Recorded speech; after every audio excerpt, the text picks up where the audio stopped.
ನಮ್ ಸಪ್ತಗಿರಿ ಕಾಲೇಜ್ ಹತ್ರ natural ice cream ಹಾಗೂ ಅದೇ ನ್ಯಾಚುರಲ್ ಐಸ್ ಕ್ರೀಮ್ ಇಂದ ಮಾಡಿರೋ ಸಂಡೇ ಸಿಗುವಂತ ಒಂದು ಹಿಡನ್ ಜಮ್ ನ ತೋರಿಸ್ತೀನಿ. ವಿಡಿಯೋನ ಸೇವ್ ಮಾಡ್ಕೊಳ್ಳಿ. ನಮಸ್ಕಾರ ಎಲ್ರಿಗೂ, ನಾನು ನಿಮ್ಮ ಜರ್ನಿ ವಿತ್ ಕನ್ನಡಿಗ. ಇವತ್ತು ನಾವು ಬಂದಿದೀವಿ ಥ್ಯಾಂಕೋಸ್ ನ್ಯಾಚುರಲ್ ಐಸ್ ಕ್ರೀಮ್ ಗೆ. ಇದು ನಮ್ಮ ಬೆಂಗಳೂರಿನ ಹೆಮ್ಮೆಯ ಬ್ರ್ಯಾಂಡ್. ಇವರು ಸುಮಾರು 20 ವರ್ಷಗಳಿಂದ ನ್ಯಾಚುರಲ್ ಐಸ್ ಕ್ರೀಮ್ ನ ಸರ್ವ್ ಮಾಡ್ತಾ ಬರ್ತಿದ್ದಾರೆ. ಆ ಐಸ್ ಕ್ರೀಮ್ ಅಲ್ಲಿ ಕೇವಲ ಹಣ್ಣು, ಹಾಲು, ಸಕ್ಕರೆ ಮಾತ್ರ ಯೂಸ್ ಮಾಡಿರ್ತಾರೆ. ಯಾವುದೇ ರೀತಿ ಪ್ರಿಸರ್ವೇಟಿವ್ಸ್ ಆಗ್ಲಿ ಅಡಿಟಿವ್ಸ್ ಆಗ್ಲಿ ಯೂಸ್ ಮಾಡಿರಲ್ಲ. ಇಲ್ಲಿ alphonso mango, butter scotch, Goa, roasted almond, strawberry, ಇದೇ ರೀತಿ ಹಲವಾರು ಫ್ಲೇವರ್ ಸ್ಕೂಪ್ ಗಳು ಸಿಗುತ್ತೆ. ಇನ್ನು ಮಿಲ್ಕ್ ಶೇಕ್ಸ್ ಅಲ್ಲಿ cold coffee, chocolate shake, vanilla, butter scotch ಹಾಗೂ ಟೆಂಡರ್ ಕೋಕೋನಟ್ ಶೇಕ್ ಕೂಡ ಸಿಗುತ್ತೆ. ಇದಿಷ್ಟೇ ಅಲ್ಲದೆ ಸಂಡೇಸ್ ಅಲ್ಲಿ DBC, sizzling brownie, hot chocolate fudge ಮತ್ತೆ ಗಡ್ಬಡ್ ಎಲ್ಲಾನು ಕೂಡ ಸಿಗುತ್ತೆ. ಸ್ಕೂಪ್ಸ್ ಕೇವಲ 59 ರುಪೀಸ್ ನ ಸ್ಟಾರ್ಟ್ ಆಗ್ತಿದೆ. ಸಂಡೇಸ್ ಕೇವಲ 16 ರುಪೀಸ್ ನ ಸ್ಟಾರ್ಟ್ ಆಗ್ತಿದೆ. ಅಷ್ಟೇ ಅಲ್ಲದೆ ಮಿಲ್ಕ್ ಶೇಕ್ಸ್ ಕೇವಲ 79 ರುಪೀಸ್ ಇಂದ ಸ್ಟಾರ್ಟ್ ಆಗ್ತಿದೆ. ಅಂಡ್ ಆಂಬಿಯನ್ಸ್ ಅಂತೂ ತುಂಬಾನೇ ಅದ್ಭುತವಾಗಿದೆ. ನಾವು ಕೂಡ ಸಿಜ್ಲಿಂಗ್ ಬ್ರೌನಿ ಮತ್ತೆ ಆಲ್ಫನ್ಸೋ ಮ್ಯಾಂಗೋ ಮಿಲ್ಕ್ ಶೇಕ್ ನ ಟ್ರೈ ಮಾಡಿದ್ವಿ. ಟೇಸ್ಟ್ ಅಂತೂ ಸಖತ್ತಾಗಿತ್ತು.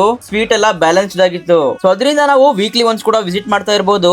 ಎಕ್ಸಾಕ್ಟ್ ಲೊಕೇಶನ್ ಬಂದು ಸಪ್ತಗಿರಿ ಕಾಲೇಜ್ AGB ಲೇಔಟ್ ಹತ್ರ ಇರೋ ವಿಷ್ಣು ಪಾರ್ಕ್ ಆಪೋಸಿಟ್ ರೋಡ್ ಅಲ್ಲೇ ಇದೆ. ಲೊಕೇಶನ್ ಕನ್ಫ್ಯೂಸ್ ಆದ್ರೆ ಗೂಗಲ್ ಮ್ಯಾಪ್ಸ್ ಅಲ್ಲಿ ಇದೆ, ಚೆಕ್ ಮಾಡಿ ಅಂತ ಹೇಳ್ತಾ ಹಾಗೆ ನೀವು ಒಂದ್ಸಲಿ ವಿಸಿಟ್ ಮಾಡಿ. ನಮಸ್ಕಾರ.